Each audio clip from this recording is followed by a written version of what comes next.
अब चलते हैं नेक्स्ट एग्जांपल की तरफ। इधर भी देखिए pH इज 7.3, तो यहाँ पे भी एसिडीमिया है। PCO2 is 30, so it is respiratory alkalosis. A bicarbonate is 10, so it is metabolic acidosis. ये मैच कर रहा है आपस में, तो same formula 1.5 into bicarb value जो कि आपके केस में होगी 10 प्लस 8, ये बन जाएगा आपके पास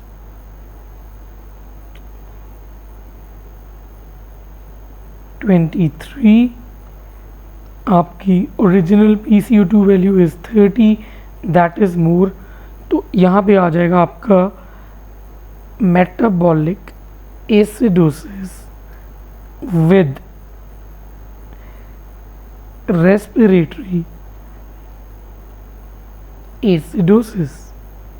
ठीक है, नेक्स्ट एग्जांपल देखिए 7.3 अगेन एसिडीमिया, PCO2 कम है, रेस्पिरेटरी अल्कलोसिस, बाइकार्ब कम है, मेटाबॉलिक एसिडोसिस, दोबारा से वही वाला formula 1.5 into 12 plus 8,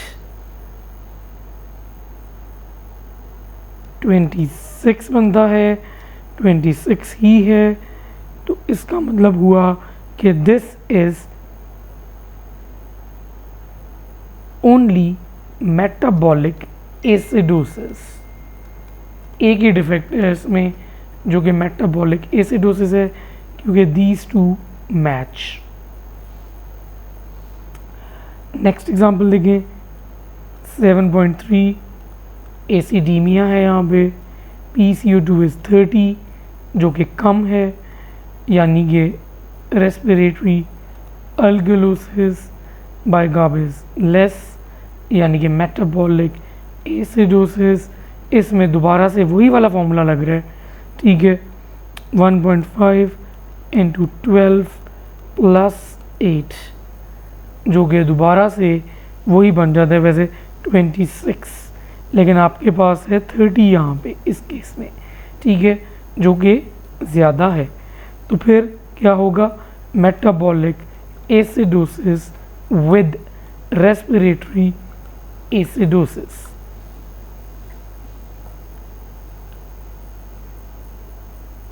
last 2 examples रह गए हमारे पास। अब 7.3 है तो एसिडीमिया हो गया, PCO2 क्या है यहाँ पे कम है, तो रेस्पिरेटरी अल्कलोसिस, बाइकार्ब 15 है, तो मेटाबॉलिक एसिडोसिस ये मैच कर रहा है, तो फॉर्मूला कौन सा लगेगा, 1.5 into bicarb plus 8, bicarb value is 15, ठीक है।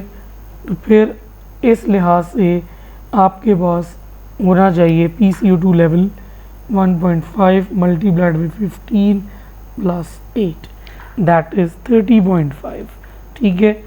ये ऑब्वियसली प्लस माइनस 2 होता है, ठीक है, तो आप पीछे भी जा सकते हो, प्लस माइनस 2 आगे भी, ठीक है। तो ये रेंज में ही आ रहा है, ठीक है, क्योंकि ये रेंज में आ रहा है तो it will be a pure metabolic acidosis, a pure metabolic acidosis. Next पे चलते हैं 7.21 यानी कि एसिडीमिया, PCO2 कम है, रेस्पिरेटरी अल्कलोसिस, बाइकार्ब कम है, मेटाबॉलिक एसिडोसिस 1.5 इंटू 12 प्लस 8, ठीक है। तो ये हो गया आपके पास 18 प्लस 8 26 ही यहाँ पे है, तो फिर ऑब्वियसली इस केस में भी क्या हो जाएगा, ओनली मेटाबॉलिक एसिडोसिस, ठीक है, ओनली मेटाबॉलिक एसिडोसिस, ये फिर मिक्स्ड डिसऑर्डर नहीं रहा, ठीक है। These were all the examples.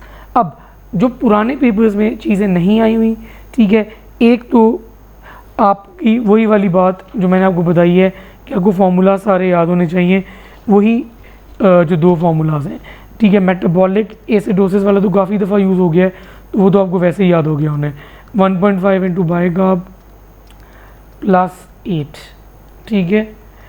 ये CO2 की वैल्यू होनी चाहिए, ठीक है। अगर मेटाबॉलिक अल्कलोसिस की बात करते हैं तो फिर CO2 की वैल्यू क्या होनी चाहिए, उसके लिए जो फार्मूला है वो ऑब्वियसली यूज़ नहीं हुआ, लेकिन वो याद होना चाहिए, वो भी पूछा जा सकता है। दैट इज़ 40 प्लस 0.7, ठीक है, इंटू बाइकार्ब माइनस 24, ठीक है, क्लोज ब्रैकेट। ये फार्मूला है, इसके हिसाब से आप कर लोगे। बाकी वही दोबारा से मैं थोड़ा सा ब्रीफ करता हूँ। रेस्पिरेटरी एसिडोसिस, रेस्पिरेटरी अल्कलोसिस, ये एक्यूट कंपनसेशन है, क्रॉनिक कंपनसेशन है। एक्यूट कंपनसेशन में रेस्पिरेटरी एसिडोसिस की 1 मिली इक्विवेलेंट बाइगार्ब जो है वो बढ़ेगा और every 10 millimetre mercury PCO2 increase above 40। और क्रॉनिक में ऐसे ही जो है वो 4 मिली इक्विवेलेंट बढ़ेगा फॉर एवरी 4 मिली इक्विवेलेंट बाइगार्ब बढ़ेगा for every 10 millimetre mercury CO2 increase above 40।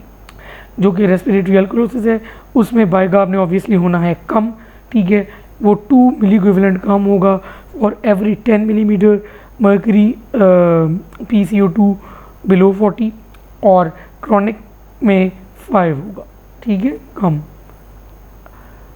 For each 10 millimetre mercury PCO2 that is less than 40। तो ये बेसिकली आपके एसिड बेस्ड डिसऑर्डर्स थे विद ऑल द एग्जांपल्स। अगर आप इसको इसी तरीके से याद रख लेते हैं तो आप बहुत इजीली जो है ये चीज़ें कर सकते हैं।